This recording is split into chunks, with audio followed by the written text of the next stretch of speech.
জাপানের একজন স্বাস্থ্যবিজ্ঞানী গবেষণা করে দেখে প্রত্যেকটা মানুষকে সুস্থ থাকতে গেলে বছরে 1 মাস অন্তত খাবার কমাই দিতে হবে, যেটাকে আমার যুবক ভাইয়েরা ইন্টারনেটে খুঁজলে পাবেন। অটোফেজি নামে সার্চ দিলে আপনারা পেয়ে যাবেন। উনি বলছেন কোন মানুষ যদি বছরে 12টি মাসের মধ্যে একটা মাস নিজের পেটকে নির্দিষ্ট সময় ক্ষুধার্ত রাখে, তখন সে পেটের ব্যাকটেরিয়াগুলা খাবার না পেয়ে এতদিন 11 মাসের খাবার যে আবর্জনা পেটে জমেছে ওগুলা খাওয়া শুরু করবে। এগুলা যখন খাওয়া শুরু করে মরা কোষ জিন্দা হওয়া শুরু করে। উনি পরামর্শ দিলেন প্রত্যেকটা মানুষকে সুস্থ যদি থাকতে চাও বছরে 1 মাস খাবার নিয়ন্ত্রণ করো। ওনাকে একজনে বলে, ভাই আপনি যে পরামর্শ দিয়েছেন এটা তো মুসলমানরা 1400 বছর ধরে পালন করে আসতেছে। 1400 বছর। বলে যে কি বলো? বলে যে হ্যাঁ, মুসলমানরা, আপনি যেটাকে অটোফেজি বলছেন, মুসলমানরা সেটাকে সোম বলে, রোজা বলে। চিৎকার দিয়ে বলেন সুবহান। আমরা উপকারটা পাই না কেন জানেন?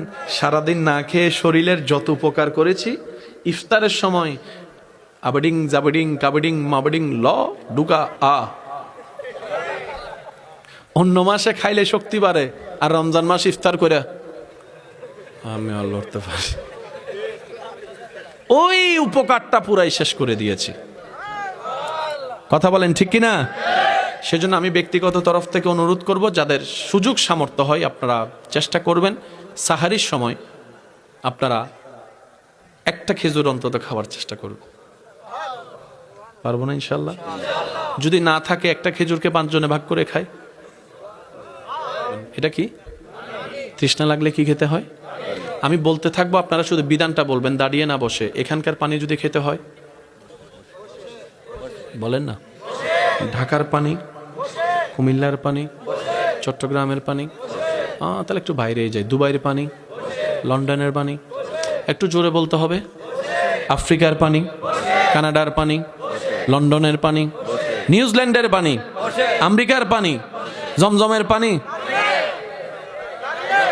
হ্যাঁ হ্যাঁ,